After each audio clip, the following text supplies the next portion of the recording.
Right, how are we doing? Is it me? Jamie, wave if it's me. Hello, Dave. Oh, fucking hell. You're on. I didn't say it. I'll tell you, we could do this all night. You're only wasting your own time. Were you ever a teacher? No, I got no patience. There'll be a room full of dead kids.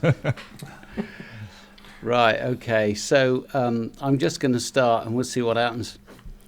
Hello and welcome to this week's Photography Pubcast. It's season 2 episode Who Cares? We're unfortunately one light this week. I don't know what the excuse is. Anybody else? Anybody know where Darren is? Being far too cockney. Yeah. He's gone off for some elocution lessons. Oh, right. Okay, so it's just us then. The wine in Mallorca don't fall like water. How are we all doing? God, don't all talk at once. Come on, All right, you help me out here. Throw me a bone. This is now me and Gary that are sitting back and smiling. Yeah, but the difference is I don't care. It could be a completely rubbish episode. Oh, but don't worry about it, Dave, because even if it's terrible, everyone in the comments will go, "Oh, you did a brilliant job, Dave. Oh, you've done a great job. Oh, my God, Jamie, you're so good. Oh, it's the best editing I've ever seen." I've been doing it for weeks and weeks. Not one comment, people. Come on. You said you weren't going to mention that, Gary. I know, I can't help myself. Have you got an axe to grind?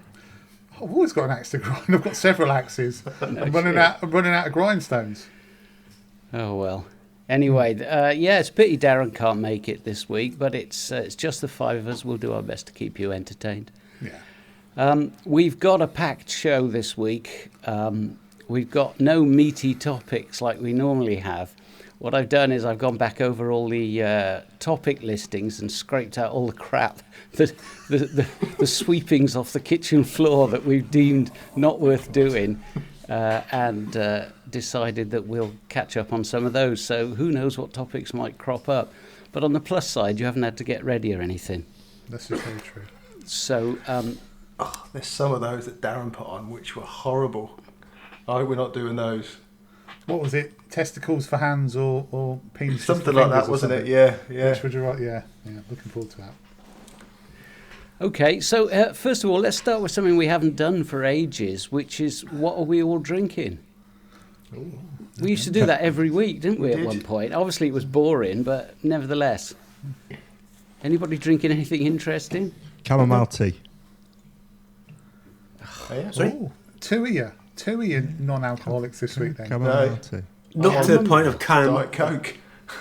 Only because I forgot to get stocked up on the beer. So Drinking, I'm not on Diet sniffing. Coke. Biera Moretti. And after that, because this is my last one, Camden Hells. Yes. Like you, Dave. What were you drinking that night when you got absolutely larried? What were you on that night? John Smith. How can you get larried on John Smith? It wasn't dishwater. Hang on. It wasn't just John Smith's. It was Whiskey Chaser. No, it was several beers first, followed by John Smith's. Well, they have to be strong beers because you can drink 100 pints of John Smith's and it doesn't touch you. It's like 3%. Well, I'm a Southern Softy lady. You got to remember. But you normally Stella drinkers. Was it? Oh, wait a minute. Was it Newcastle? Hello. Hang on. Who's it? Hey, up. Oh, look, special guest star. Who'd have thought? Oh, here we go. What's he doing? Right, Stella. I love it. How are you doing? You all right? Can you hear me all right? Ah, not so bad. You look like you're What a surprise. You look like you're on the International Space Station. Yeah, the camera. How is Earth? Yeah, it needs How's a bit. Earth looking? All right from there? It's perched on the top of my monitor. Is this one of your surprises, Dave? Yeah, yeah. It was just that I thought he was such good value the first time round, so we get him on to say all the same stuff over again. Fair enough. Are we got him for the rest of the night, or are we going to have a list of people just keep dropping in? Is that how it's going to work? You'll have to wait and see, Jamie. Oh my God! But make the most of the guests while they're with us. Is all I'll say. Oh, well, it's nice to see you in the flesh, Stuart. good to see you, Steve. Hi, nice to meet you, Paul. How's it going? Yeah, good, mate. Thanks. Good to be So we were back just on, doing a what we're drinking. What are you drinking, Stuart? Oh, I'm not drinking any alcohol. I think I said to you before. I'm still recovering from really heavy cold and just water. Sadly. No. Not much water, boring. I'm You are. keeping the Welsh drinks industry afloat because I'm drinking Aberfoyle's gin, which because I have my dinner before we record because I couldn't possibly wait till afterwards. So that's my aperitif. Hang on a minute, Dave. I thought it was water going over those falls. Yeah, right. When they finish distilling it into a nice blue bottle, I make most of it. And then Moose Poose, in particular Glaslyn. So it's the Welsh connection. I do like to support my local alcoholic businesses. Good man. Gary, So- just before I go on, I know you did a vlog around my way not long ago, didn't you? You ended up at Parton Beach. Yes. Why on earth didn't you drop me a message? I'd have got you in the right spot. You were You're about. That's Gary's planning all in one. You're not the only one, mate. I've had several people say to me, "Why didn't you just message me?" I'm like, "Oh, it's fine. I totally know my way around." Not at all. I grew up around there. You were about 400 yards in the wrong direction where you needed to be. Story of your life. I was watching it thinking, there's no photo there. But You were right. There was no photo there. yeah, because it is a good beach. It is a good beach. So whoever recommended you to go there, they were right. It is a good beach. But looking in the other direction. Yeah. Yeah, to the direction. Other than that, I don't yeah. get it. Now, hang on a minute, though. I reckon there's every possibility that Gary being Gary, he wanted to fail miserably so he can make a woe is me video about it all. Well, if it all goes right, it's not really one of my videos, is it? So, what you don't know is I've got several hundred brilliant photos from Parton Beach. I just never wanted to show You them. just tucking them away. Yeah, I was going, this is great. I must find somewhere crap. So, yeah. I did. They were funny. I did enjoy those videos. I'm glad you enjoyed it, mate. I'm glad you enjoyed it. Very good. Now, before we get into the meat and potatoes of this week, we just got an announcement about the next week. We're doing another one of our Q&As. As Gary mentioned in previous weeks, you do have to actually be on camera if you want to come in. We'll put some details in the show notes below this video, but everybody's welcome. Come along, ask a question, give us a good grilling, and hopefully it'll be a good show, substantially better than this week's, no doubt. I could take offence at that. You're the highlight for this week, mate. It's desperation. So we've got some topics. That doesn't sound right. Does it? Poor old Stuart. We've done nothing but abuse him since he came on. I've been here 2 minutes. Oh, yeah. I mean, if any one of the other 10 people before you in the queue had agreed to it. All right. Anyway, it's been lovely having you on, Stuart. I'll catch you later. No, actually, to be fair, no. Now, in all fairness, Stuart was the only person I invited, and I was really pleased he accepted. So there we are. Very good of you. Right. So I want to start with a conversation that I sort of half caught during the week, because you lot have a habit of discussing stuff on the chat channel, and I don't dip in very often because most of it's rubbish. But you were talking, I think, about there's a thing, I think it's called, what would you call it? Cropgate, the LPOTY exhibition. I hear there's been some Twitter discussion around this. Oh, that was you, this James, morning. that spotted that. No, it was me. I posted up a Twitter from, I think it was Tom Blockley. Yeah, and I know the photo he took. He took the photo of the goat. That was there was a set of or like a load of slate. I assume it was. Oh yeah. And he had the goat at the top, and that got highly commended. And it wasn't so. I think, is it at King's Cross or Euston or somewhere where the exhibition is? I think it was at De Norwich, wasn't it?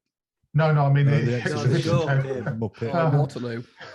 Right, but his image wasn't at the exhibition, but I believe. And he sort of went around, and a lot of the other images were quite heavily cropped to fit onto the plinth. So I assume the point is the landscape photographer's taken an awful lot of time to get their cropping and their composition correct, and then they've just found a square crop of their panoramic image plonked up for suitable purposes. So that sounds about right. Was that the main display of the image though? Was that the only display? yeah, Apparently so. Yeah. Apparently so. Apart from the book. Well, you paid your money. You paid your money. Takes your chances. But did he also say that there was images actually missing that he thought should be there or something? Or have his image, which was highly commended, I believe, wasn't there. Ah, right, okay. And there were several images that were just in a montage, like a little panel of one image the size of the rest of them that was there as well. So it'd all been, although, you know, I guess that they didn't stipulate that your image would be of a certain size in the exhibition. No, but for its context, isn't it? Obviously for their own. yours look great, Dave. Actually, yours was really good. It was just a picture of the sea because they cropped the church out. It's lovely. Just a wave, wasn't it? just a little diagonal wave. It's lovely. It was a rock. Yeah. Was it made clear that all commendable images were part of the display? Was that the deal or not? I'm not sure it was all. The email that I got said that you'll be in the book and the exhibition, but it didn't say you will definitely be in the exhibition. Then again, it didn't say definitely in the book. I kind of think if it says you'll be in the exhibition, is a bit of a giveaway that you're going to be in the exhibition. So we didn't say definitely. If they'd have said you'll possibly be in the exhibition, then that's one thing. They said you will be in the exhibition, I would take that as you should be in the exhibition. I'd be a bit miffed if I traipsed all the way down to London Bridge only to find it wasn't there. That's what I said. It's a King's Cross. Yeah. Not an issue for four of us, so is it really? For four of us, we don't have to worry about it. You know, Sorry, I was going to say I could tell you a funny story about that exhibition that sounds similar along the lines to what you're saying there. I went to it back in 2018, and I think it's still at Waterloo anyway, or the first bit of it's at Waterloo. And I'd gone along with a couple of mates, and you'd think, being part of the book or whatever it is, that you'd be the sort of first people to see this exhibition, because they have like I don't think they're doing it this year, but they used to have like an opening night for it and all that sort of stuff. And I went down with a couple of mates, and the display apparently had been on, you know, for public viewing for, you know, a good couple of days before the actual opening night, which was a bit of a surprise to people sort of turning up. But anyway, we got there, and I'm sure some of you will have probably seen this exhibition because it goes around the country to different sort of train stations and stuff. And it's all, you know, without wanting to knock it too much, it's all fairly sort of cheap and cheerful stuff. It's, you know, like corrugated cardboard almost, and the display is quite poor, to be honest with you.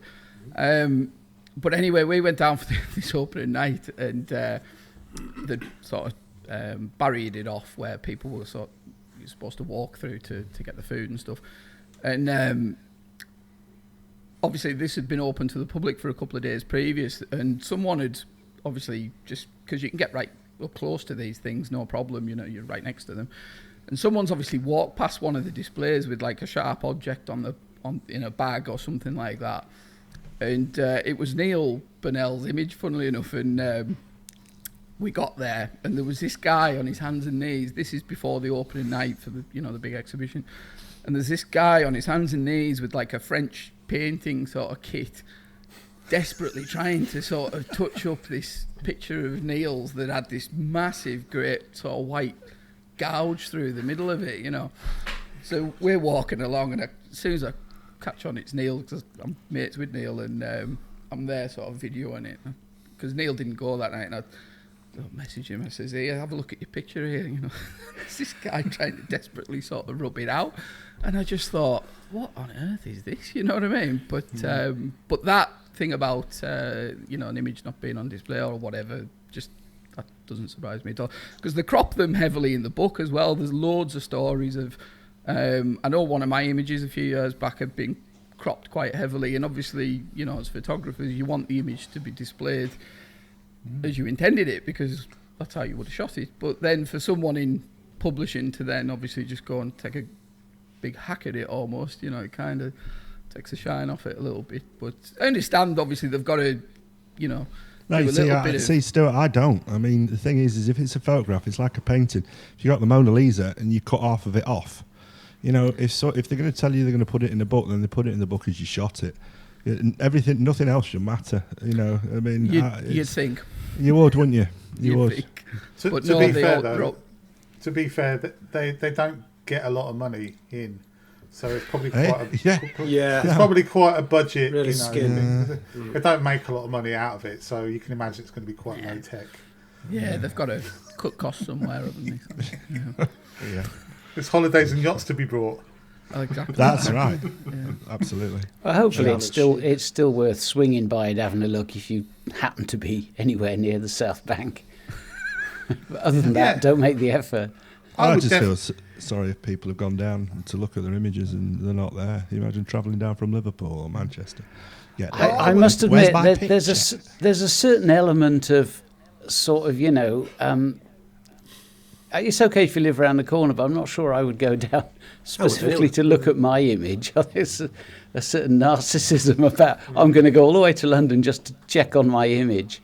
I'm not sure I would do that. Ever. I think I would stand outside, and when the disappointed people come through going, my image wasn't there, I said, no, it was mine, mate, don't worry about it.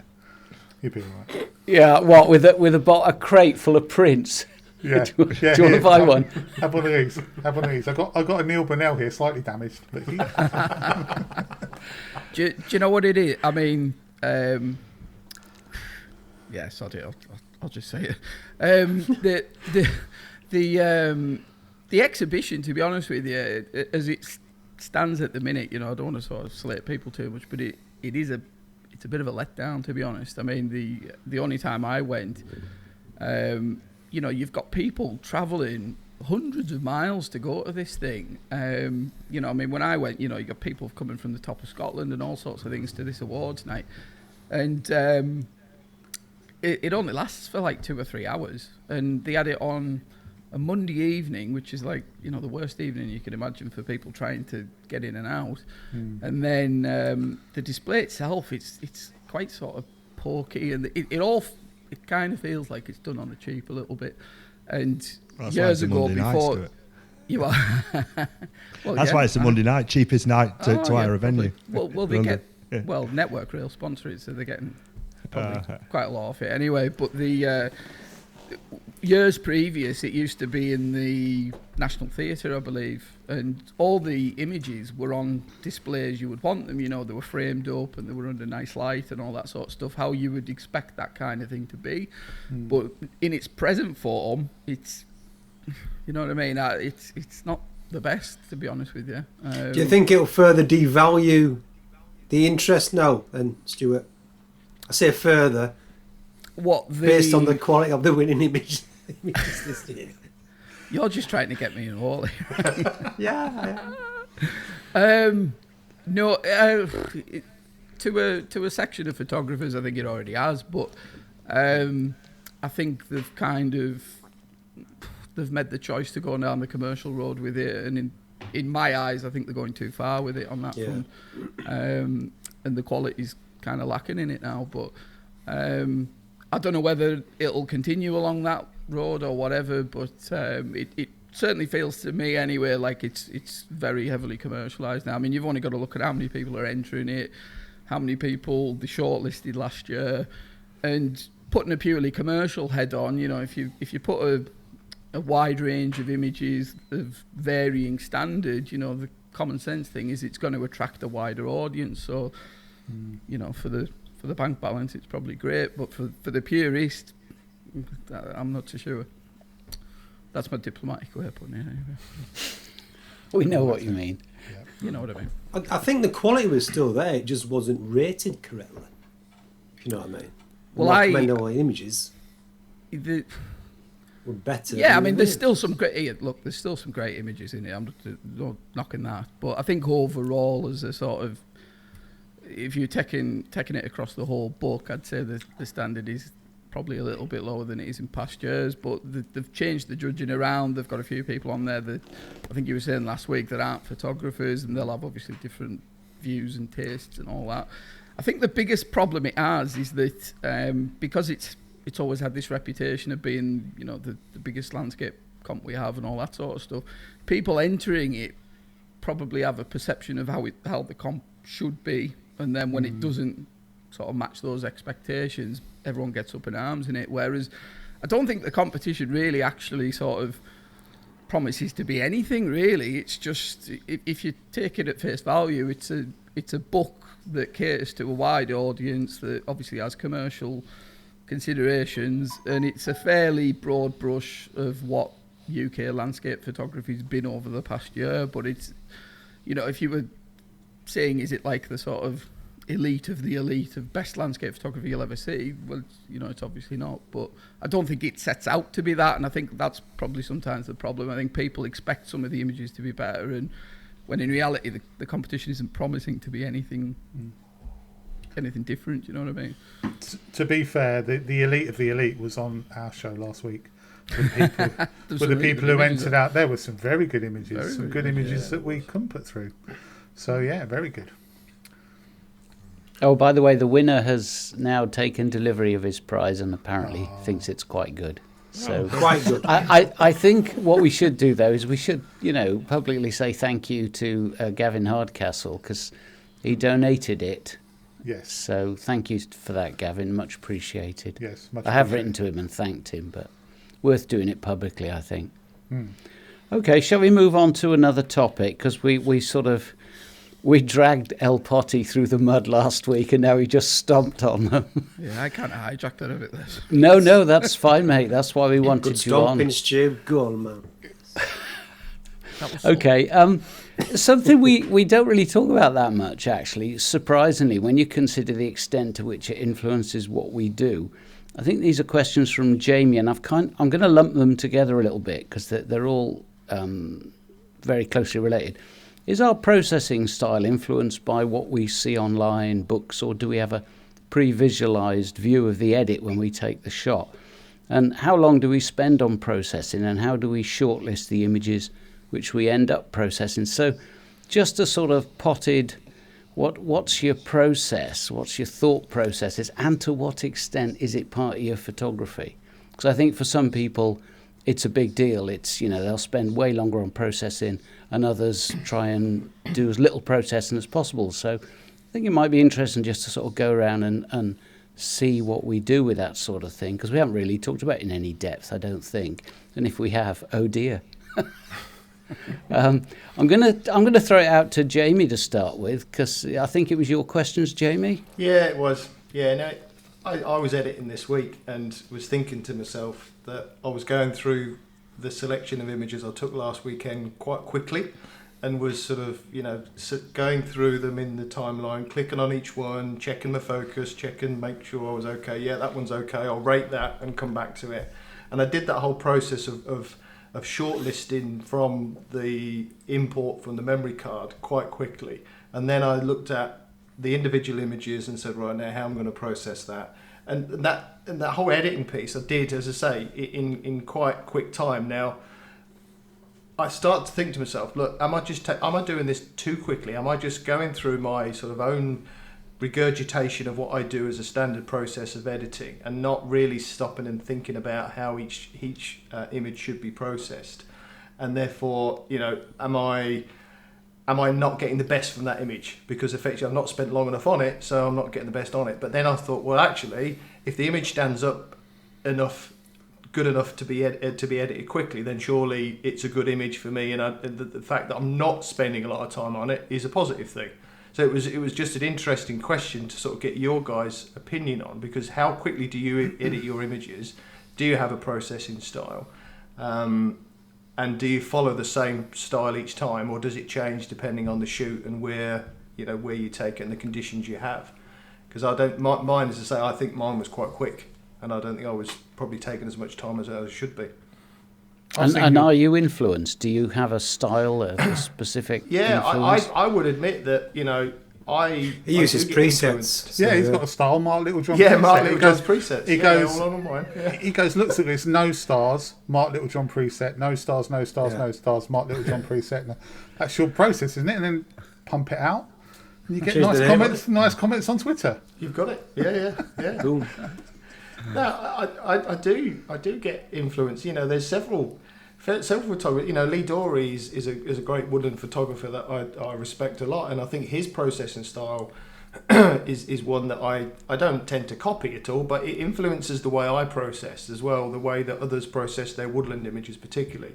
And I think you can get yourself into a style of processing woodland images that is very natural, but also gets the best out of the image. And I think that's something that you've got to learn through, from when you start editing to, through the whole time it takes to do that, how your style develops yourself, and how you become comfortable that it reflects, you know, what you want the image to portray, rather than just being a copy of somebody else's image that you've seen online. I do think, looking over Twitter and the woodland images in particular, they all seem to be looking rather similar lately. The same tone and saturation used. I think we may be falling into somewhat a trap there and not bringing our own individual take on it. Is that not because it's autumn? So they all look like autumnal. They're all so yellowy at the moment, aren't they? Like orangey and browny. Not less green than they were. No. Yeah. I meant pump up the shadows and desaturate in a way, you know, that certain same certain style. You say saturate in a way? Desatch. Well, what happens is people, they watch people and then and that's the way it goes, or they see it on and then they try and copy it. Whether it's subconscious or not, I watched a video, and I can't remember the name of the guy, and he's in graphic design, and he got a brief from Mallet. No, it's some other guy on YouTube, but he is a photographer as well. Does street and that in London. Not Mulligan. Not no, and he got a brief to do. He had a graphic design contract in a video, and he did it, and he sent it in. He was really proud of it, and 3 days later he got an email back, and they said, "We're not taking it, and you've copied somebody else." And they sent him, and he said, "Can you send me the video you're talking about?" And he watched the video, and it was almost a carbon copy. But he'd watched this video late one night, and watched it. It went into his data bank, but he didn't remember it, and subliminally, it then influenced. I know who created. That is. Jamie Windsor, isn't it? That's Jamie him. Windsor. That's yeah. him.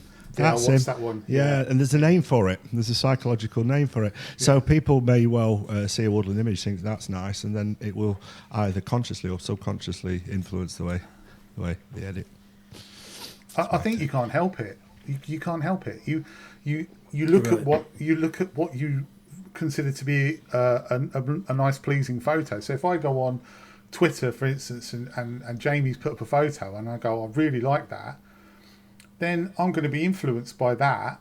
Next time I go out, I'm going to not necessarily go, I'm going to copy Jamie, but when I get back and I think I'd love my photos to have that feel about them. Like, for instance, street photography wise, I really like, there's two guys I really like. I like Mark Fernley and I like Joshua Jackson. And Mark Fernley's very black and white, stark, bold shadows and, you know, bright highlights, dark shadows. And Joshua Jackson's very much sort of reds and blues and that sort of colour palette. And when I go out, I don't go out and go, right, I'm going to shoot like them. But I look and think that looks really nice, almost because I can see that in a black and white, or because it's got that colour palette that Joshua Jackson uses. And then I'll edit it just because that's how I like the shot. It's not that I'm copying them, it's just that's what appeals to me. So I don't think you can avoid in some ways overlapping your editing style. What you can, however, change slightly to your own individual taste is how you compose the shot. That may be the bigger difference. So James, with that said, what is your sort of process? You know, I mean, is it a case of very quickly picking an image to work with, or do they all get the same billing? Well, I import them to Lightroom, flag the ones which just visually appeal to me, because in the field I do generally take quite a few images of the same composition. Process-wise, I've found that I've stayed or kept to the same method. That's tonal, change the tones straight away, saturation, contrast, crop straight away, tone, saturations, and I do seem to replicate that process on all my images. I take very minimal time. I take about 10 or 15 minutes each, if that, per image, even on the black and white. So I do tend to use the radial filter quite a lot. Especially like the new Lightroom filter option as well. But yeah, as I said, I do repeat my method I use on each shot. Just out of interest, is everybody using Adobe? Are we all using Lightroom and Photoshop? Yes. Yeah, because I'm not. I stopped using that a while ago. Yeah, that's interesting. Capture One or something. I use DxO Photolab 5 quite deliberately because I'm shooting micro four thirds. The negative DNG transformation algorithm's much better than Adobe's. So what about you, Stuart? Because obviously you've got either stuff for yourself or stuff for the gallery. Is it a different process? Not on the processing front. I mean, like you've all been saying there, I mean, it's impossible not to be influenced by a lot of these things. I try to process every image just on its merits. I mean, I often look at my work sometimes and often don't think there's a style there. I mean, I think early on when I started off, I think I was probably trying to force a style into certain images, but as time's gone on, I've kind of moved away from that. But I guess that is probably influenced by the subjects I shoot, because I mean, we were saying there about woodland. I mean, woodland's an obvious one where there's perhaps a lot more scope to be creative with the processing, whereas I shoot more sort of classical, like mountain scenes and stuff like that, and there's maybe a bit less sort of leeway to sort of be really bold with processing in that sense. But no, I tend to just process every image on its merits, and if they all end up looking very different in terms of style, then so be it. I mean, I'm always really just trying to, I mean, it's probably a bit boring, but I'm more down the sort of classical route of just trying to as best represent what I saw. Now, there's obviously nothing wrong with going down the creative road with processing, each to their own, and that's all very subjective. But for me, I'm more sort of straight up and down with the processing. I don't have like a sort of set time to process them in. Some might take 10-15 minutes, other ones, they can go on for an hour and a half if it's just very fine sort of dodging and burning and stuff like that. But mine's a little bit all over the place in that sense. I'm quite sort of bit of a sort of scattergun approach, if you like. I think with you though, Stu, you've got to, because of what you do, you potentially sell them in gallery. Yeah. To clients and print, yeah. I think you've got to go that bit further. But Yeah, I haven't got the scope to sort of, if you're shooting like, if I'm shooting, for example, like a sort of bog standard classic Lakeland scene of a lake and a reflection or something like that, and I put something up that's been, split toned within an inch of its life and just looks nothing like reality, that's going to turn off people straight away in that shop, because the people coming in the shop are obviously not invested in photography, don't understand any of that, and they're going to look at it and immediately sort of go, well, what's he done with that? You know what I mean? So yeah, there's always a bit of a line to sort of tread with that, I would say. I was going to say, though, I don't know about you guys, but this might be quite interesting. I think I'm in Stuart's camp. My editing is really organic. I don't apply any presets. I don't go, oh, this goes here before I start. I just look at it and go, right, what does it need? And it and I could come back to a photo 5 or 6 times before I get it how I want it, but I never do two the same. What about you guys? I mean, do you have a prescribed sort of, I do this and then I do this and then I do that, or is yours organic? It's funny because I've recently, when I was at Red Tarn, I shot a series of reed shots in the fog and the mist, and as a series of images I used a preset, my own. So I edited one, saved it down as a preset, and I applied the same preset along that small series of images. Link in the description. How much are they? Yeah. Down from £399 to a tenner. 10p, yeah. What about you, Paul? Well, I'm very much in Stuart's camp. It's depends on what I'm editing and what genre I'm editing. So, woodland, I've got a lot more license to be artistic. And you mentioned presets. I've got maybe 30 woodland presets that I've designed myself. And when I get the image back and I'll have a look at it, I'll think, well, will that preset work? And funnily enough, you mentioned people like Neil Burnell, and I've told him this. I've got a Neil Burnell preset, which is a similar type of edit style to him. But I didn't edit it on the back of I want it to look like a Neil Burnell. It's just the tones are similar to his his images, and I'll click on them and I'll look. I'll have an idea what's going to work for the scene, and I'll click on it. And then once I've got the preset on, I'll then tweak the sliders to get something that I want and look at. That's woodland shots. But with Jamie and with a lot of people, the way you were talking is when I first put my images into Lightroom, I'll look at them and I'll walk back to my wife and I'll say they're all crap. So I have to leave them 48 hours before I'll start to sift through them, because I end up deleting them all. And it's just the way my brain works psychologically. I need 48 hours rest after a shoot before I look at it. But then if I go to more open landscapes, then I am a bit more restrictive in my editing style. So it'll be less artistic, maybe. I do have a tendency to desaturate my images and also slightly underexpose my images, but that's just my style. But I find there's a lot less leeway in your big grand open vistas than there is in something like a chaotic woodland. So it's horses for courses. It's funny you mentioned Neil there, Paul, because having stood over him while he's been doing editing on occasion, you'd be surprised. You may already know this or not, but you'd be surprised how little editing he actually does. Do you know what I mean? It's very subtle. A lot of it's with the RGB channels in the tone curve. Yeah. And just very tiny little adjustments and very, very subtle adjustments with light, with the radial filters and stuff like that.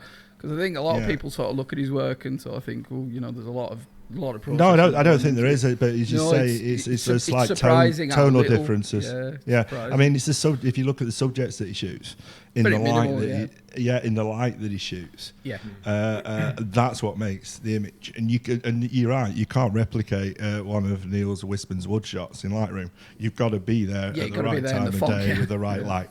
And then like his picture, The Executioner, which he won the Sony Award with the chomping thing in the woodland. Oh yeah. Again, obviously he's done some editing there, but he's got the bare bones of that image, and he's got the light right and the tones right when he took the shot. Yeah. Agree. Do you call you do presets?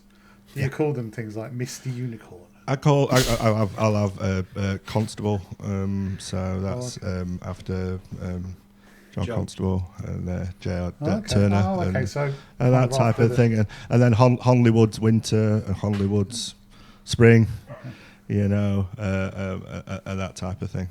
So it'll remind me straight away where. So for example, I've got a local wood called Honley, and it suits a certain type of edit, and I'll bung that preset on, and all it is your shadows and stuff like that. And normally I don't touch, and then I'll bung it on and see if it works. But do I put preset on and then that's the image? No, it's just a starting point. And the trouble is I'm absolutely useless at Photoshop.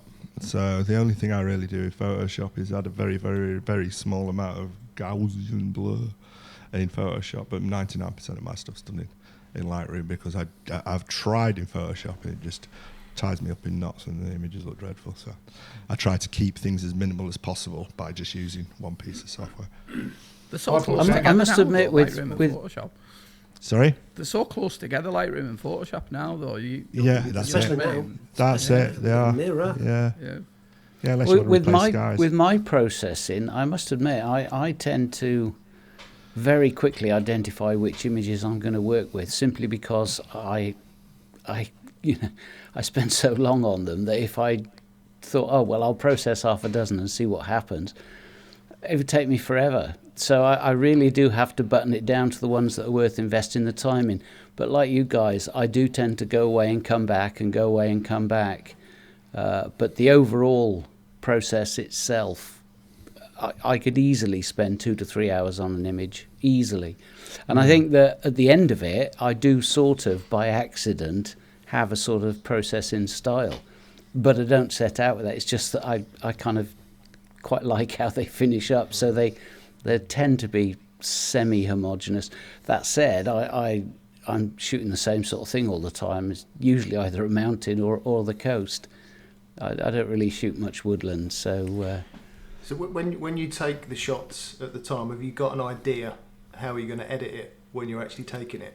Yeah. So are you sort of pre-visualising? Yeah.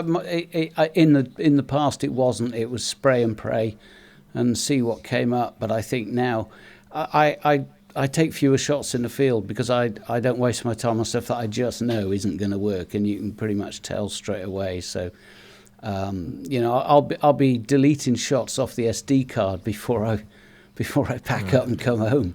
I never delete images off the card because there might be something which looks different once I get on the PC screen.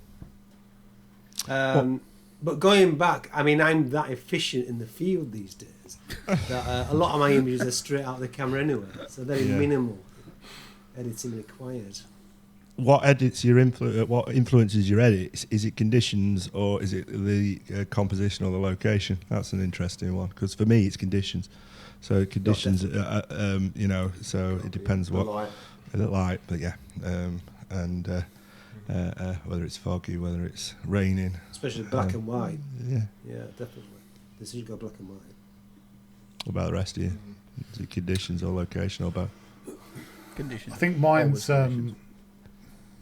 I think mine is whether I can actually get anything out of it or not when I get it home. It's like if I look and think I haven't quite butchered that one enough, I might be able to get a decent shot out of that. So no, it's definitely conditions. You shoot to the conditions, don't you? And I definitely. I think a lot of experienced landscape photographers do, but I think a lot of beginners don't. I think a lot of beginners shoot. Yeah.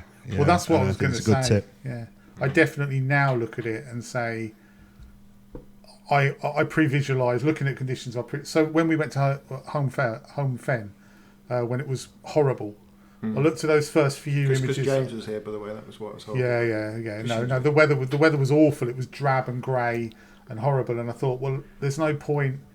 I need to look at colours and shapes and patterns and lines, and when I edit them, I'm going to edit them so they're almost like painterly. Because there's no light, so you've got to get interest in the shot somehow, and then use the crop as well. Yeah, and then as soon as the light came, my whole thought process changed, and then I thought I now need to shoot for the light, so the light on the side of the trees and the backlight coming through the leaves, and then I had a whole other pre-visualization of how I was going to edit that. But that's only something you can get through doing it a lot. I think if you just go out and you don't shoot a lot, you can't pre-visualize what you're going to take because you're almost too focused on. I think it's something that's not openly discussed on social media and YouTube, though. Is that you get people who'll go out, particularly people who watch people like us on YouTube, and they'll go out and they'll travel an hour and a half to a location. I bang on about it all the time in my videos, and they'll get there and the conditions aren't quite right, and they pack up and go home. Either look for something else that you'll think will work with your skills, or take the picture and then go back and play with the edit. And then, as you say, you'll learn that if the lighting conditions are not quite right, then you may go for that painterly edit, or you might go for texture and shapes in the shot. And that's why what annoys me with a lot of photographers is they poo-poo black and white. They say people only do black and white if they can't get the colour image. Well, that's absolutely rubbish. I actually love, my favourite genre is black and white. I don't put a lot on social media because it's not really that popular, so there's no point. But because you can't hide with the black and white shot. The black and white shot, you've got to get a nice composition. You've got to understand light, because that's the only two things you've really got, and contrast, obviously. Maybe three. I would say if you want to look at someone who takes advantage of whatever the conditions are, you should go and watch Mali's videos, because he's brilliant at doing that. He never thinks, I've never ever seen him once go, conditions are rubbish, I'm not enjoying this. He just literally just finds something to take a photo of, and they always come out brilliantly because he thinks outside the box. So I would say if anyone wants to go and almost learn how to shoot for the conditions, go and watch Mali, especially some of his latest ones. Yeah, I totally agree. I must admit, sometimes we go around saying, who influences you, who are your favourite photographers, and for most of season one I couldn't say anything, but Mali is one of my favourite photographers. If someone says, who influences you, Mally influences me because he is so skilled at exactly what you've just described. He's great. Well, look at the latest video he did from wherever you go to, James, the old limestone pavements, and you look at the shots he got, and he got so many different styles of photograph in 2 visits, and that is a testament to how he obviously doesn't pre-visualize anything. I think he just does it on the fly, but he knows what works, and his editing style is so eclectic. He's got a style for every day and every location and every condition, and I would say, yeah, definitely, his latest few have been fantastic. I've got to say. Well, the thing with Mal, he's not frightened to push the boundaries, is he? You know. Yeah, I was going to say that he's not frightened to take a risk, is he? That's biggest thing. not at all. But it usually pays off, though. I think it's fair to say with Mally, because when you look at his videos, he'll put in 15, 20 images, and there's not a filler among them. That's the thing. So next question then, and I want to canter through these because I'm catching up on all the dross that was on the topic list. So this one, what's the worst place you've ever visited and why? And which of the photography honeypot locations interest you the least? Would you not consider visiting, even if it had epic conditions? If the conditions were perfect for that honeypot shot, would you say, nah, can't be asked? Let's start with Gary, because that's right up his street, a bit of negativity. So I was just thinking there, I hope he goes to someone else. I need a bit of time to think. Yeah, that's the right question, is that it? I would say the worst place, is this photography related? Because if it isn't, I can no, tell just what's the worst place you've ever been, and then what honeypot wouldn't you visit? Right. Bognor Regis. No, the worst place I've ever been, right, was this little Airbnb in Lanzarote. It was the weirdest, honest. So basically, right, when we went on holiday to Lanzarote, and the last day we booked our flights for Saturday, but it was Saturday evening, and our villa kicked us out Saturday morning. So I'm like, oh, we'll be fine. We'll just chill out. It'll be fine.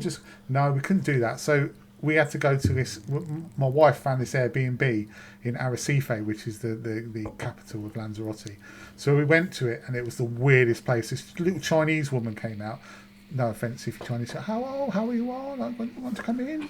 Like, we went in, like, one small, like, little tiny room, like 5 beds in it, boiling hot, and you could hear it's like next knock on the door. How are you? Want to come in? Someone else had been shut. By the end of it, there was like sort of like 6 or 7 rooms full up with people. I think it might have been a bit of a brothel or a knocking shop, but yeah, that's the worst place I've ever been to. Honeypot locations, I don't know. I'll tell you one that I look at a lot of people go to, and I think, really, is the lone tree at Buttermere. It's a bit. That was going to be mine. It's a bit of a twig. It's a bit of a twig, isn't it? It's awful, hanging on for grim death. That tree, like. Yeah. I'll bet it is. I know why it hasn't blown dry, but I know why it hasn't blown down. Someone just give me an excuse. Just give me a chainsaw, and I'll happily go and finish it for you. Funnily enough, my honeypot location that I've got no interest in visiting at all is the lone tree at Llynpadon. And even in epic conditions, it just bores me. It really does. I don't understand the attraction of it at all. So, I'm literally looking at a picture of it on my wall. Don't worry, mate. I'll send you a print to replace it. What would you like? Can I have the black and white one that was in landscape photography? No. I can see that one. I can see why at Llanberis. I can see why people would want to go and take a photo of it, because it is quite a photogenic tree. You got to admit, and the background kind of sits with the tree. But the one at Buttermere, it's not a very photogenic tree, and also it's every shot I've seen of it. No, every shot I've seen of it looks the same. It's either on the right hand third up against one mountain, or on the left hand third up against the other mountain. Yeah, but the same applies for the Llynpadon lone tree. The pretty same shot every time. In between. I agree, but it's a nicer tree. It's quite an attractive. I tell you what's weird about it, really weird about that tree though, is that you would never dream that it looks like it does from the side when you see the photos of it, because it's leaning like that, isn't it? into the lake. Totally weird. It's quite when an you walk round the side of underwhelming it. tree, isn't it? Really, I've only been there once myself. When I got there, I thought, "Really, is this it?" Yeah. No. The You bottomia tree used to be nicer, but it lost one of its limbs. Christ, it got maybe Yeah, it's about 7-8 years getting ago, worse, maybe isn't it, something with like age? that. Yeah, it used to have Like like Dave. a fourth limb, if you like, and it did look a little bit better than it does now. So I think it probably made its name years ago, and people keep doing it. But my only pot location, what I wouldn't shoot, is that there's a place in Sussex like a woodland view. It like goes into Hanukkah. I was literally just going to say that. I knew you was going to say that. My worst location is Milton Keynes, oh yeah, because it's Milton Keynes. Milton Keynes is all right. roundabout It's heaven, awful. isn't it? Oh, it's awful. Concrete jungle. Milton No Keynes character is, whatsoever. obviously It's not funny. I go to Milton Keynes a lot, and it's a really weird place because you think, where do people live? Because you've got Milton Keynes shopping centre and then just loads and loads of roads and roundabouts. I can't work out where anyone lives in Milton Keynes, but Legoland. yeah, it's all right. Shopping centre's all right there. What about you, Jamie? I haven't been to many honeypot locations, and there's not really that many I really want to go to be fair. So, don't know. I don't think I can really answer that. But the worst place that I've been, and I'll link this to my vlogging career as well, was in my early days when I was showing everybody around the Fens. I took them up to the seaside. I thought, well, introduce a bit of seaside fen photography, and I went to the bleak washlands of the Fens, and I was confronted with a mass of mud and nothing else. It was just mud flats. And it was absolutely disgusting. The weather was grim. It was blowing a gale, and all of the mud flats looked like turds. And it just, and I made a vlog from it, and I've watched it back a few times since, and I thought, oh my god, what a mess! That just wasn't photographic at all. There was no opportunity at all, and the only ones I pulled were pictures of turds. So I think that was one of the worst places I've actually shot, really, if I'm honest. And I don't think and if it's a honeypot now, I'm definitely not going back there again. What about you, Stuart? You're surrounded by honeypot locations. I am. Worst place I've been. Can I guess one? Stuart. Duke of Portland? No, that's not. My honeypot wasn't going to be in the Lake District, actually, although I do have a few that I'm not so keen on. Worst place I've been to, though, Christ. I can remember when I was at university, our football team had a thing for going on piss-ups to Blackpool, and I can remember. Oh God, Blackpool in the. I hope you're not going to knock Blackpool. Oh, you Blackpool. No, knock Blackpool. Thomas Eaton will never speak to you again. Blackpool in the middle of winter. I can remember going on the last one of these things and losing my way back to one of the zillion B&Bs in the housing estates, and I can remember one night just going round street to street, just having a clue where the hell I was going, and every house looked exactly the same. And I remember that being pretty depressing. But honeypot locations, do you know what? The one that stands out ever since I shot it the first time is the, and I'm going to probably get shot for this, but the Buckle at Glencoe. Just because, you go and stand there and it looks like a rugby pitch now.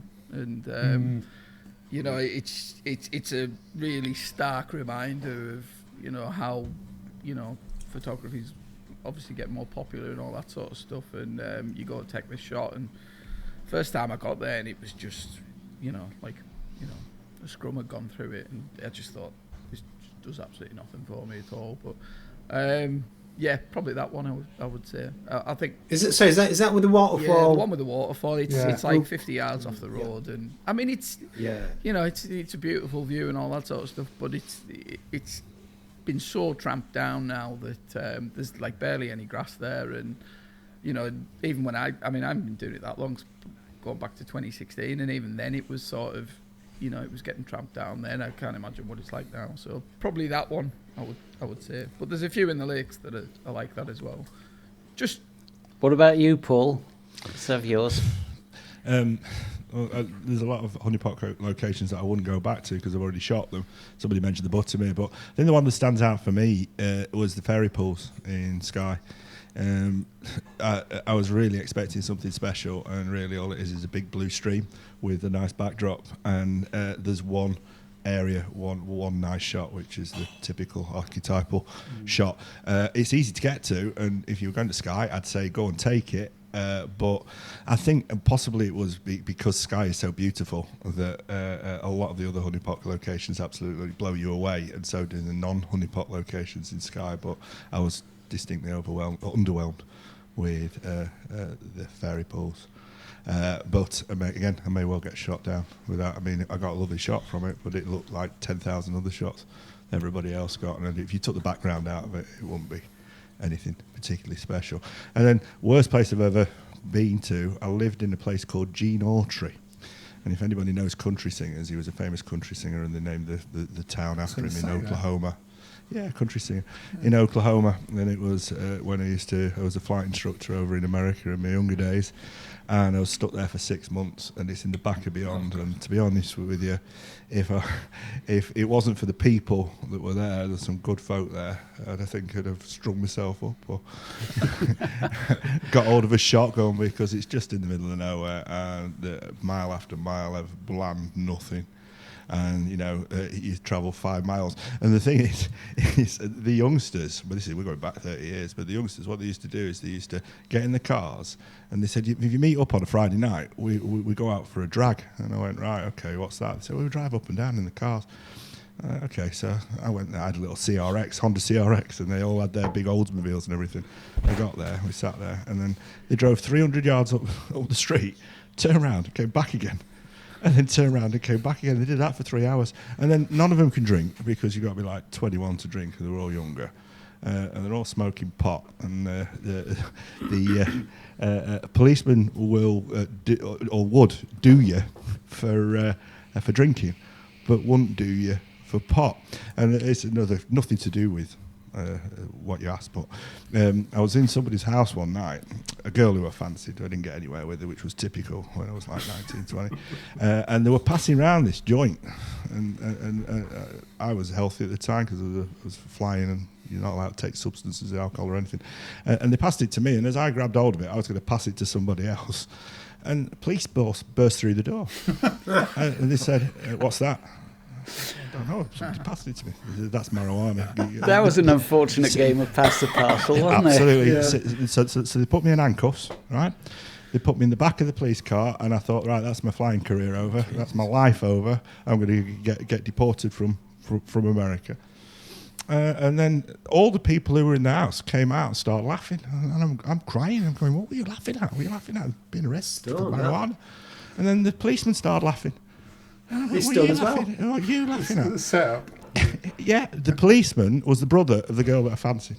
I thought you were going to say he was a stripper. Well, Why did you dress up like a police officer? that's right. And then quickly, another police one was I was at a lad's house. He was 25. I was about 20. I was starving hungry because we'd been eating chips and stuff like that, but mainly weak American beer. No, because I didn't touch stuff like that. The odd fag, but that was it. And I badgered him to go to this place called Whataburger, which is like McDonald's in Texas. And he says, "No, I've had a drink." I says, "Oh, come on, it's just down the road." So he had an old-fashioned Toyota Celica or a Supra, really old one. Got in it, and he started showing off, and he drove really, really fast. Went through an intersection and forgot to stop and smashed into a barrier and wrecked his car. Police turned up, and he was absolutely bladdered, this guy, drunk off his head. And the policeman said, "Have you been drinking?" He says no. He says, "Well, do a sobriety test for me." And it wasn't like blowing to a bag like we do. He got him to walk up and down. He says, "Yeah, you've not been drinking. You're absolutely fine. Let him go." Couldn't believe it. And then he was really interested, this copper, in the British Constabulary, because he studied him because he was a policeman, obviously. And my mate's going, "Will you bloody come away from him? You stink of alcohol." I said, "Well, so do you." He says, "But he's let you off a bloody driving offence." But that's. I digress. Okay, thanks for that lot. Hang on, I've got one more place to add.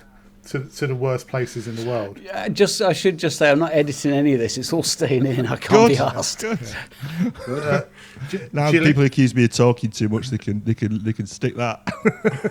Go on, Gary. Gillingham. You ever been? Have you ever been to Gillingham? Never been. Jesus Christ! Honestly, I can't attest to what it's like now. But I was at uni here in Luton, which is bad enough, right? I was at uni here, and my mate was from. So you got Maidstone, Rochester, and Gillingham, which are all one little area, and that's where we used to live. And he said, "Oh, let's go out for a night out." And this is about '96, right?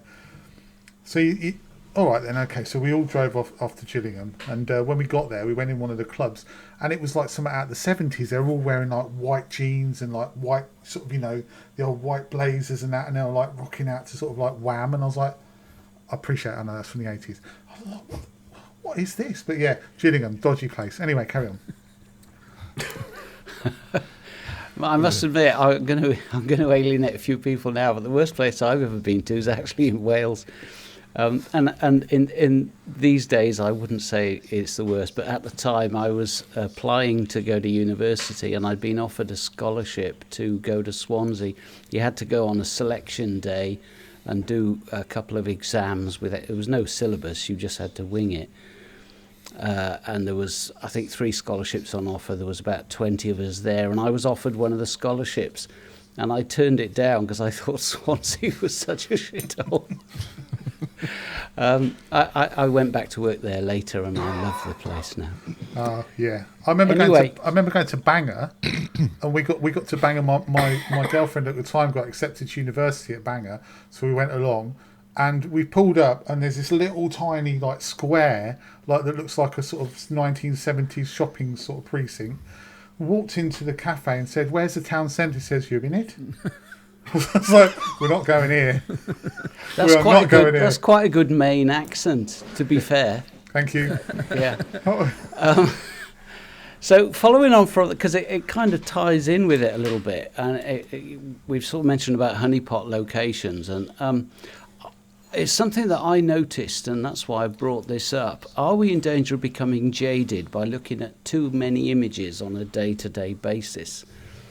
I was looking through some images, Instagram possibly, and thinking to myself that not many years ago I'd have looked at most of these images and be absolutely blown away, and now I look at them and think, yeah, all right. I wonder, do we look at too many images? Are we sort of... I think it's closely linked to what we were saying before about process, isn't it? There's a lot of copying going on, and they all look bloody same. A lot of over-processing as well. All this short front to back on Instagram, over-processed, multi-composite images, front to back. They're all... what I'm finding myself, I get inspiration from looking at images, and I'm finding myself looking at old stuff. Looking at old photographers and old photography books, old colour stuff, and old film stuff to give me inspiration and to keep me going out and shooting. You know what to do though? Just put the phone down. Yeah. You know what I mean? I'm a grumpy bastard anyway. But honestly, if I didn't do photography professionally, I get quite jaded with social media. I know it's another topic, but you're right. You do get almost image blind because there's just so many platforms now with so many images on them, and I just find myself less and less on social media now, and that's one of the reasons is that you can there's so many influences out there, and you just feel like you're seeing the same image over and over again in different forms, So I'm just trying to rectify that by putting the phone down more often than anything else. I know it's a good point because I've recently acquired a new book by Michael Ken, completely different genre altogether. It's urban black and white, and it's so inspiring. And you won't see a lot of that on social media, will you? Different. No. Exactly. No. So if you do fall into that trap, highly recommend get yourself a good photo book. Yeah. I mean, he's an excellent photographer as well, and because where we live, James, if you want to take industrial urban stuff, all you've got to do is walk down to the canal near Curry's and PC World, and that's something I've been thinking of doing, is getting down there and shooting something different, because that's the wonderful thing about photography, innit, is you can't get bored with it because you can go and shoot something else. But, well, I mean, I'm local too, well, fairly local, less local these days, but I'm at 10 miles away from Bradford, and Bradford used to be the heart of the industrial textile, but the history there. So I'm planning on doing video and definitely shooting. There's lots of wrecks around Huddersfield, though. You know, all mills and falling apart, and Brig House as well. And excellent places to shoot if you don't mind trespassing. Halifax. Yeah, absolutely. Michael Kenner's been part of his. A lot of his images are from Halifax, actually. Well, was he a Halifax lad? Wigan. Yeah, was he? Because it's all gritty, noisy black and white images, isn't it? Yeah, really, There's a really good one he took of Halifax.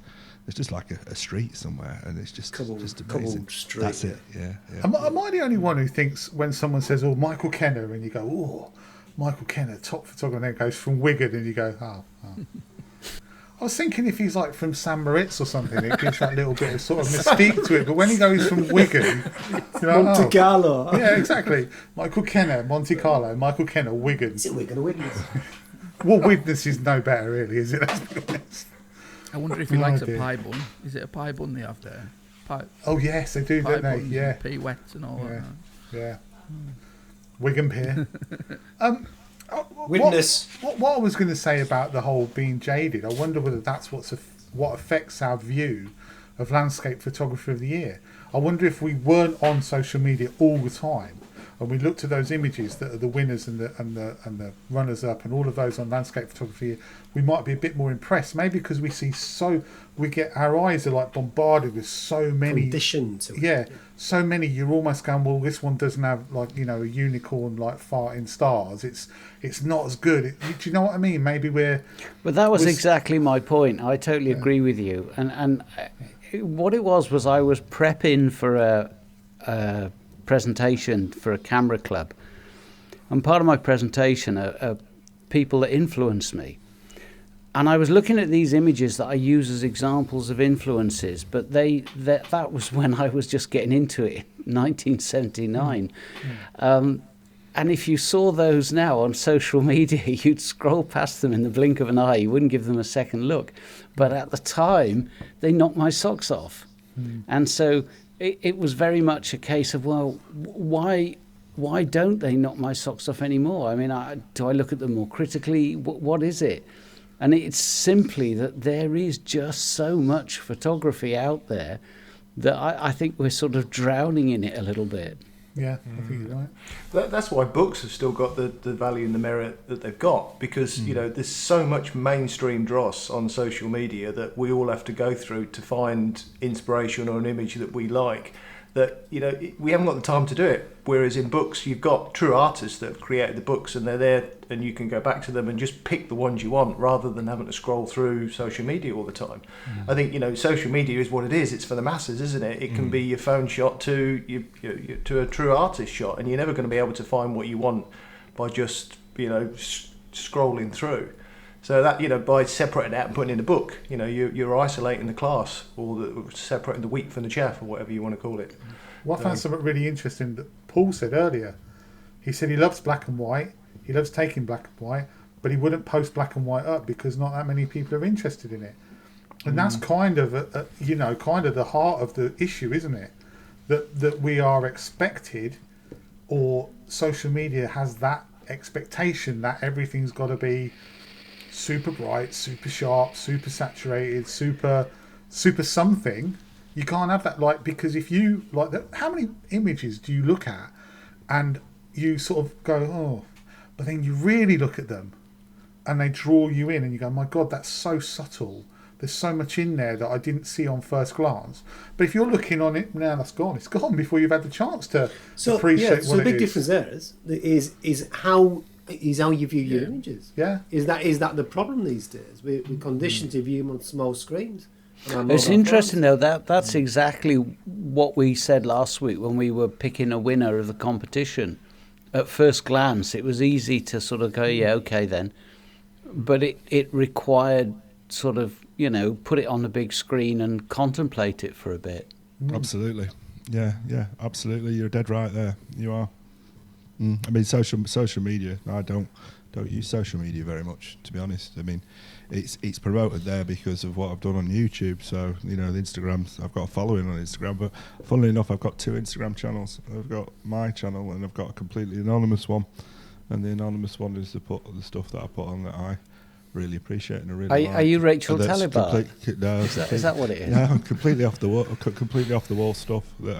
It's not that I wouldn't put it on my main channel. It's purely because it just wouldn't fit in the genre of what I do, which is primarily landscape. So when I shoot on that one, the other one, nobody knows who it is. That's why it's only got 2 followers. Paul, does that matter to you? Though? No, it's not. No, Does that? no, not at all. No, No, just you saying that you don't all. post the black and white. I'd just be like, just bang them on. No, there. It's like you said earlier, you're doing it for popularity. No, the reason I've done the second channel is the opposite. Is that if I put something on my Instagram channel, then I'll get 400 likes or 500 likes because people following me. But nobody knows who Paul Johnson is. Well, they don't know it's me anyway on my second Instagram channel. So if I get likes, it's likes because people are liking the image, not because subliminally they know who I am off YouTube. Like that. He's clever though. He's really clever because I know what his second account is. His first account is Paul G Johnson, and his second account is just Paul Johnson. And they look at the first one and go, Paul G Johnson. Oh yeah.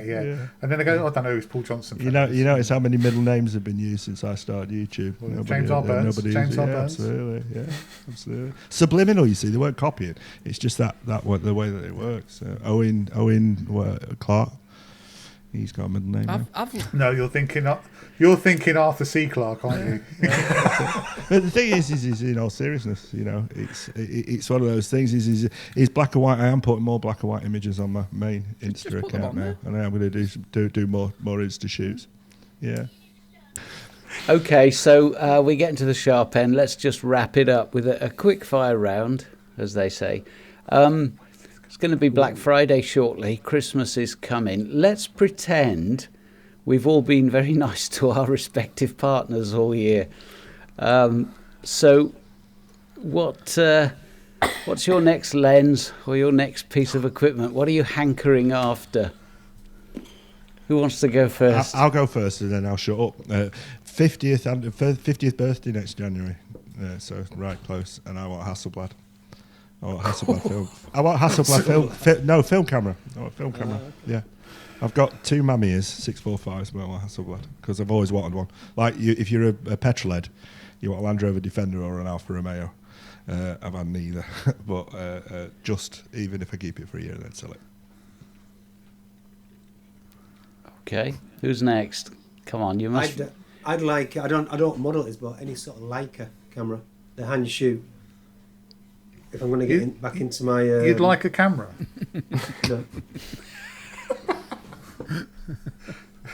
Dad joke of the year. I do the funny stuff. Oh dear. It's the M5, I don't know what it is. Well, I don't know what sort of model it is. James uses. Was his... yes. Capture Lakeland. James Bell. Oh, yeah, James Bell. Yeah. Maybe a rangefinder for the old rangefinder. urban stuff. Yeah. There you go. It's not on my Christmas list, but I must admit, you mentioned lenses, didn't you? So there is one that I think I probably will go to, and James is going to jump on the bandwagon and say because he's just got one, but going out to that wide 16mm piece because I am missing the ability to do that with my setup. I'm only going to 24 and the 24-70. I'm going anything wider, and I am missing the option of just being able to get that wide angle, accentuate the foreground stuff going on. And I don't need it a lot in woodland, but when I haven't got it and there's a shot that I think, there's a really nice fern there that I could use as my foreground to lead up, and I can't do it really. So I am thinking of that, but I'm not sure because the Sony one is just got out my price league really. So I'm thinking maybe the Sigma version or something like that. But I am thinking of it, but it won't be on my Christmas list because I've not done enough due diligence yet. Plenty of time soon. Plenty of time. I'm Gary. Oh, go on. Oh, go on, Stuart. Go on. No, yeah, go on, Stuart. Mine. I really want that 100 to 400 Z lens for Nikon that's just come out, but you what? Well, I don't want that one now. Forget it. But by God, I wish Nikon would do something with letting third-party companies make lenses, because I think it's like 2,600 or something. It's steep for a 100, 400, and yeah, I'm having a hard time sort of justifying it. As much as I'd love to get that lens, I can't honestly see me using it as much as would justify that kind of cost. But I've got a backup camera that I do use for video, the Fuji XS10, and they have a very interesting lens, a 70 to 300, which is give or take a 100, 400, maybe a bit longer. And I'm kind of thinking of maybe getting that, because it's like, I don't know, like a quarter of the cost, and I'm not going to lose a massive amount for the amount of, you know, usage I would have of it. But yeah, perfect world it'd be that Z lens, but probably I'll end up getting the Fuji one because I'm a tight ass. Well, I think manager's got a camera. His manager's bought he that asked me camera. about that. He was saying, yeah, it's a good. I haven't really used. It looks good. Yeah, It looks solid. It's basically a shrunk down XT4. It's got the same sensor and everything. So I bought it knowing the image quality wise, if you know the worst happened to the Nikon, you know that would be a more than capable sort of backup camera. So I know it's a good little camera. I would like, well, funnily enough, I'd like the Sigma 100 to 400 for my Sony, because I've only got the 150 to 600, which is just massive, and I've got a 24 to 105, so that would fit that little gap very nicely. And I would really like a drone with some object detection on it. I think if I could, it's got a bit, you know, because Dave very, very kindly, thank you very much, Dave, let me have his drone, and I know I'm going to crash that next time I'm out. I have this feeling, even if I don't intend to, it's going to be, you know, when you're wandering along and you feel like you're going to do something, and then it's kind of a self-fulfilling prophecy. I know if I go out and I'll fly a drone, even if there's no thing, I'll find a tree somewhere. I'll find a tree and crash it into it. So yeah, that really, or a Sony A1. I mean, that begs a topic that we couldn't possibly use, is have you ever pretended you broke something so you could renew it and tell your significant other that it was an essential fit replacement? Not that I've done that. No, not me. But yeah, I've been lucky enough to be able to burn through my daughter's inheritance this year, so I don't need anything. And on that bombshell, I think we should leave it there for this one. Let's show our appreciation for our very special guest star, Stuart. Thanks ever so much for coming on, mate. Thanks for coming on, mate. Pleasure, always. Really pleasure to meet you, buddy. Pleasure. Don't forget next week's Q&A. Have your cameras at the ready, otherwise it and doesn't a question. work very well. And a question's always good as well. No, you just come on and insult us. We'll take you on. And with that, famous last words, Dave. yeah, It really is. thank you so much for watching. We really appreciate it. God knows how this is going to turn out. I Can't cancelled wait. the recording 3 times by accident. I can't wait. There's probably no video footage. There'll just be a still. But thanks anyway. See you next week. Bye. Cheers, Larry. Bye-bye. Ta-da. Bye-bye. Thanks, Larry. Shut that door.